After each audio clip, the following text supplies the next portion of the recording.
mu bitugerageza ntidutakaranga tugumye ibanga vyose turondera n'igibitanga sinibaza ko ivyisi tuganza OK.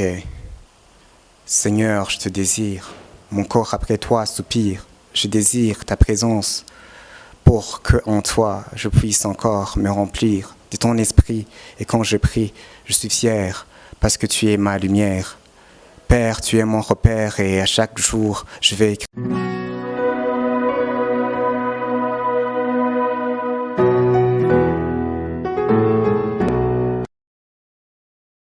Mwiriwe canke mwaramutse bakunzi ba Peace International TV aho muri hose kuri micro ni Pascaline Ndayikeze canke Pascalinda la slameuse bivana n'ivyo ushaka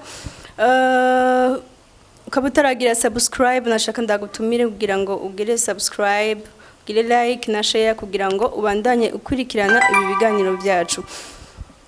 Uno munsi rero nashaka ndababwira ko dufise umutumire mutari bwabone ngaha numutumire mwiza cyane umuntu aciye ubwenge afise n'impano nyinshi n'ingabirano nyinshi niyo dushaka tuganira kandi amuhe kazi ngaha muri studio abibwira. Mwiriwe cyane. Mwiriwe. Ramutse bakunzi ba Peace International TV. Ndabaramukije mwese. Urashobora kubibwira uriwe n'ivyo ukora? Nitwa Sayimana Jackson nkaba ndi umurapeur n'umuslameur nkaba nkunda no kuvuza guitar. Okay, narababwiye ko nzo promoting slam ngaha mu Burundi umva igikorwa catanguye. Jackson murakunda kumwumva mu ma interview yanje ahantu henshi baba bantumiye nkunda kuvuga umuntu yampaye inspiration umuntu novuga ko yagize iyerekwa mu bijanye na slam n'ingabire yanje ya slam kumenya ko nkora slam turaza kubigarukako. Jackson narinze kuja kure cyane uwo tubwira igihe watanguye kumenya ko ufise ingabire ya slam. Ego ingabire natanguye kuyibona niga mu 8 hari nko muri 2013 niho ndi mu ishure natangura kuzandandika amajambo ameze nka poem ama strophe mato nk'abiri. Hama rero buke rero niho vyagiye biri developer nza ndakora poesie na rap niho natanguye kubona ingabire yanje.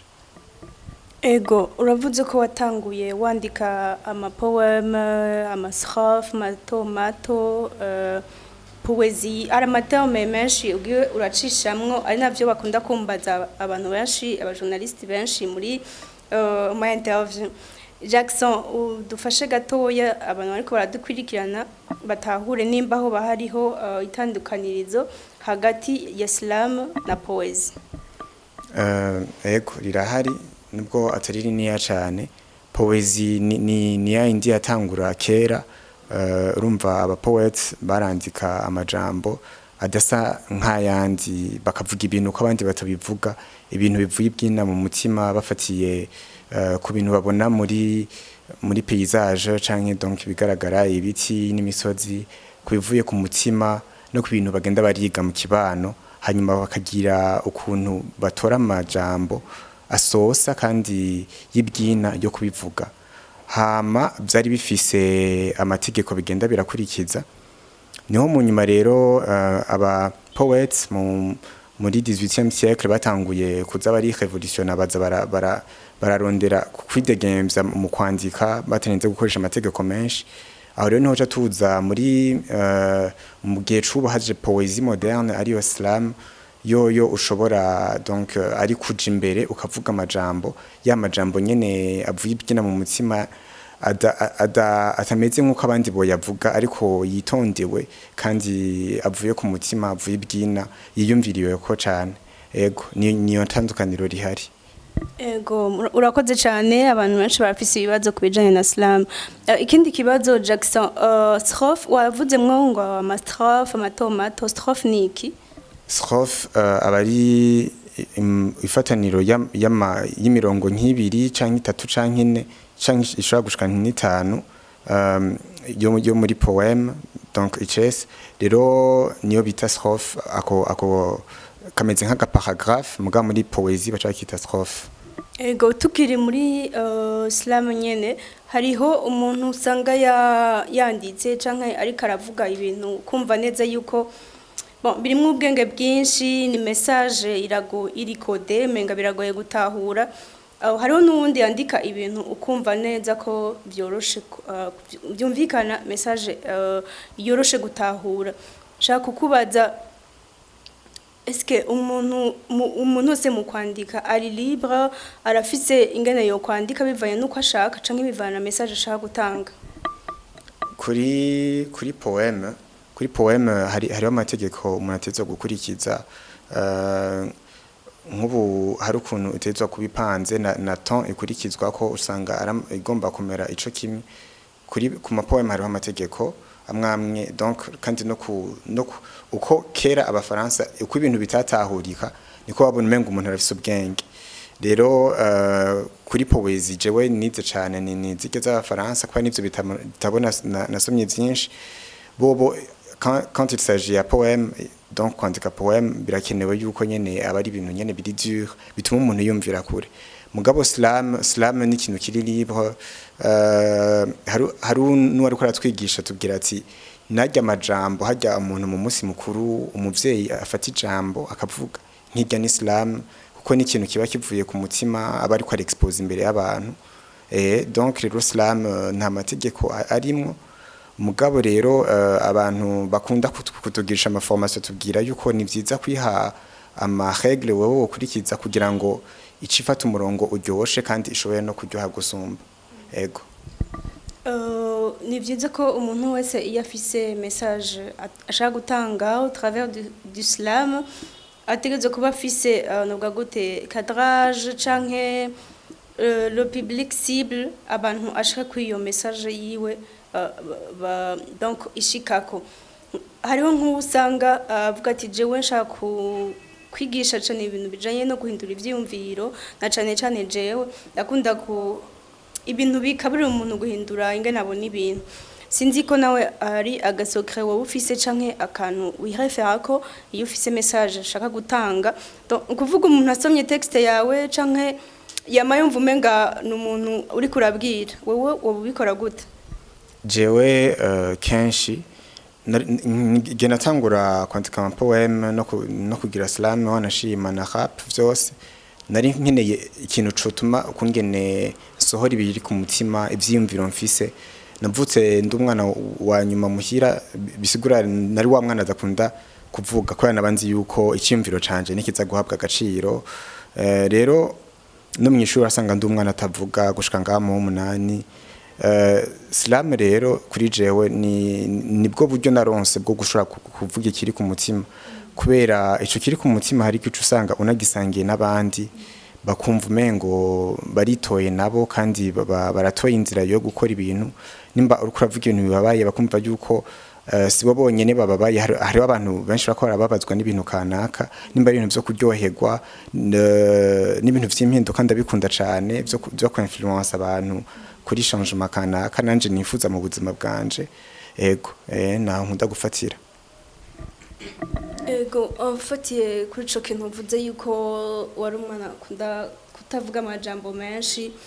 nanje byanshikira ndi muto yaho ubu sigaye mvuga cyane ndi muto hose navuga na gatoya ukuvuga ndibuka ko na grand frère nigaze kuba mfise ikintu nshaka kumubwira cari kimbabaje ndida kumwandikira ikete umva kumwandikira ikete kandi turi kumwe mu nzu numva umenga ewe message yanje ndayishikanye cyane n'ubu birakunda kunshikira ugasanga turi kumwe n'abandi ndi hotiye ndagiye ni ikintu gikunda gushikira abantu bafise izo ngabire za slam canke za poem ugasanga umenga ama onde yiwaguma ari karakapta ibintu ukumva umenga barafise ikintu umenga kibatandukanye n'abandi bantu ikibazo ushaka kukubaza hari igihe bishika ukumva umenga urabaye victime y'ico kintu ukumva yuko umenga ntushaka kuba umwanya munini umuntu kumva yuko umenga ufise ibintu wandika ukumva yuko umenga wewe umwanya wawe uri kuriyumvira ukamenga birakuruhisha sinzi ko bishobora kuba bigushikira ego no muhira kenshi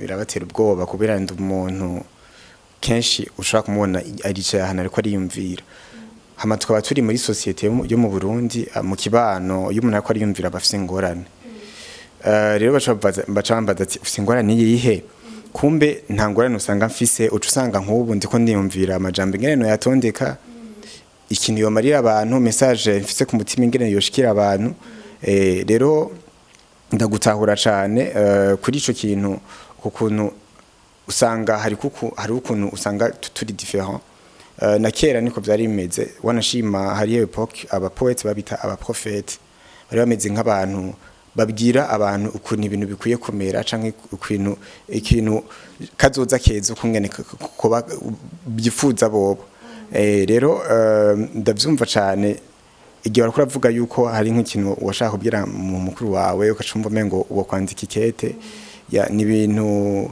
nanje byanshikira ni ibintu byanshikira ugatsanga ndanditse donc ivyo nshaka kubwira umuntu mugabo kenshi nasanga umutima waruhutse ku buryo sinshobora kumuha n'ivyo bintu nanditse sinabimushiriye mugabo kuri ico kintu aba poets turagisangiye nico nashaka gutahuza ego nta ntambamye umuntu akunda ashobora kugira mu buzima bwa misi yose dufate iyo uri nk'umuntu yubatse nubwo tutaragera kuri iyo nivo canke tutabiriko reka ndabivuge iyo uri nk'umuntu yubatse ugasanga umufasha wawe n'umuntu akunda kuvuga amajambo menshi nawe wumva yuko wiyexprime neza uba wanditse usanga abantu bamwe n'inzongabira abantu baguma bandika amastati kuri ma Facebook n'ibiki ugasanga ivyumviro vyiwe bisohoka neza iyo yanditse ntibibaza ko nko mu ngo aba slameur cyangwa aba slameuse bashobora kuba bagira ikibazo mwe nico ego je jonye byanshikiye hariho nka slam usanga ivuga umuntu muga mu migani nubwo umuntu akiyumva kukubwira ati je navyumvise kuri kuvuga jewe ni gute none ushaka kuvuga ati nk'ubu abantu bamenya ko ari je bakuravuga ibintu nk'ivyo abantu gutangura kubaza canke ukavuga ikintu kiri familiale muri slam quelqu'un kanyuma abantu muvukana bakabwira ati kuri iki bijya ibintu ubiposta kumbe mu gisanzwe simba suko mba nkeneye kwararaza umuryango canke umuntu kanaka mbashaka undi muntu akaba ico kintu yumve ico ndiko ndumva yumve yuko iyo sentiment mfise nawe nyene ayifise yuko tuyisangiye twese nico gituma nibaze yuko habayeho uko gupartage ni kwera umuntu yumve twese turabantu hari ibintu tubaho mu miryango bandanya no mu rundi runganwe bibandanye uko ego okay reka tugaruke kuri kijanye na slam ngaha mu Burundi nako ndabaza bijanye na slam comportement umuntu ashobora kuba afise mwe nizo ngabire tugaruke kuri slam mu Burundi beshi murakunda kumbaza kubera iki iyo ngabire wayimenye gute ko ufise iyo ngabire wiyumva gute kubera iki menga nta impact ifise ngaha mu Burundi dialo ndashaka kukubaza ni kweri ki slam mu Burundi reka tuciti cese ni ibintu byamyeho slam yaramyeho nubwo batayiha agaciro nkuko baha indirimbo ikibazo cawe ubona ari kibanza icahe slam yabifise kuva kera canke aho ubona yari kwiye kuba ihagaze uravye ikibanza bahe indirimbo sinawe neza ikibazo sinzi okay ikibazo canje ikibazo canje uravye ivyese vya kera mu Kirundi kuko slam nibaza ko isa nkaho yoba iri kiravyuka cane mu Burundi uyitandukanije n'ukuntu abantu mu Burundi baha agaciro cane indirimbo ubona slam kugira ngo muri make intambamyi ihari ituma slam nayo idashaka kuduga cane ije ku rugero rw'indirimbo abantu bayikunde niya nibaza yuko ikosa rya mbere riri kuri twebwe abaslameur bwa kabiri ndaja ku bandi bantu irya mbere riri kuri twebwe kubera nk'ubu hariho abaslameur benshi bafite ingabire zikomeye cyane muri kino gihugu ngo ugasanga nta enregistrement bagira twagize ya habitude hari ukuntu twaja kuri CCF tukagira amaslam tukagira physiquement vraiment twaragerageza gukora tukaja no mu bar tukagira amaslam mugabo rero ukasanga nta enregistrement dufise audio canke video ama competition kumva ngo kana kayanse prix yo kugira enregistrement audio video mugabo mu nyuma ntuyibone du coup rero sinzi yuko ariko akantu ko kuba umupo wetu usanga umengo uri umuntu yugaranye ukuntu ari réservé mugabo karakwiye guhera karakwiye guhera tugasohoka tugakora amaclip ameze neza. Ikigoye naco nuko uburyo buratugora vraiment, aba artiste benshi uburyo burabagora. Rero aba artiste bandi ucusanga nk'ubu agize clip nziza na audio nziza kubera afise sponsor canke afise umuntu amu finance, soit mu diaspora canke nk'ubu nta mu diaspora no biragoye yuko yose finance Islam, umuslameur avuga ati Islam mu Burundi ntaciri kirakora. Rero twebwe kwanza dutangure twikorere ko tugerageze tugira ama audio meza n'ama video meza, bikenewe tuyishiremwo son, nishatse kuvuga piano genre ama instrument iki bimeze neza. Hari wabitanguye yitwa Slammer Pro, yaragize video clip ya bien yitwa Africa kandi yari nziza vraiment, kandi yaramenyekanye. Twebwe urumva niyo paye wacu. Iyindi ya kabiri ni ugusensibiliza abarundi bakundwa ibintu iyo ubasunikiyemo. Rero iyo haguma haba y'ama publicité baguma babibona, baguma bavyumva ku radio, baguma babibona kuri television, haragiraho babikunda n'abarundi. Hanyuma donc bamaze kumenyera iyo ngabire ya Islam, mu nyuma dusanga twateye imbere. Mwabyumvise aba diaspora Jamuga basido babeshera vraiment. Nkiyeruka wavuze abantu bamaze gukora ama clip video, nibaza ko nanje ndimwo. Nkiyeruka ari wamfashije vraiment kandi mari muhenzagire sindamuvuga. Même no kuri femme de valeur benshi baramfashije kandi haremwo abantu bahanze barakunda gufasha vraiment, mubandaye mudufasha. Mbega ndakubaze Dielo, je ndakwita Dielo. Nakazina ko ka Islam, donc naga stage name. Ego kuri rap na Slam hose nitwa Jackson Dielo.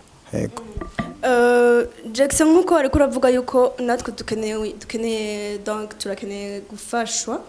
Hari nk'umuntu slammer cyangwa umuslameuse ubu uzi ubwo ati turashobora kuja hamwe tukagira featuring, ngo nk'umuntu akubwira ati tugire featuring ngo vyemere? Ego wari we wese bisaba gusa yuko abari umuslameur bavyavure. Urana ubonye bose bashaka kugira ama TV online, ko abaslameur, ko abarapeur, abaririmbyi. Mugabo nabonye yuko ufise ingabire, nubwo utobugeze ku rugerezo runini ya cane vraiment twakorana. Nukuvuga je ndagera kuri mezi yuko no gusaba featuring kanyemerera. Cyane gose cyane vraiment. Habwa avec plaisir. Urakoze cyane. Tuje muri rap. Uragira Islam kongera ukagira rap. Kweki wahise nkuko kwanje bakunda kumbaza ko iri kuri mu ndirimbo ukabona muri Islam, ndumva amenga byose nabikorana. None ndakubaze kweki wahisemwo kugira na rap? Rap yagiye kuza, nababwiye ko natanguye muri 8e, muri 9e muri rap niyo yatanguye kuza. Hariho ku ishuri lycée du Lac yitwa Rap Nation, hariho ndiko ndakubwira ingene vyaje ibintu vyanza biranyaspira na 90 ivyo byose. Donc wasanga nyene hey ndabonye undi yindi moyen nshaka kuvuga ikintu mfise ku mutima urumva. En fait Slam ucusanga imeze nyene nko kumengo bisaba yuko umuntu nyene aca bugufi. Muga hapi gituma ndayikunda, uriyemera uravuga ikiri ku mutima nk'ushimitse. Rero rimwe Slam nkunda kuyifata nk'ikintu cyo kuvuga ama emotion. Hanyuma rap nayo niyo kwiyankukaja, niyo kuvuga ikintu nizera. Donc rero rap nuko yatanguye ni nico gituma nanayishimye. Imbere yuko dusozera urashobora kuducishiriza ko agaslam gatoya naga rap gatoya abadukwirikirana babone ko exactement ibintu turiko turavuga bitari mu majambo gusa? Ego mere kuri Islam.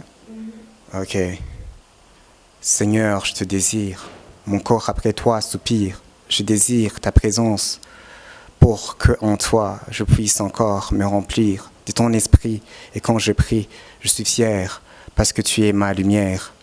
Père, tu es mon repère et à chaque jour, je vais écrire des vers pour te dire merci Seigneur.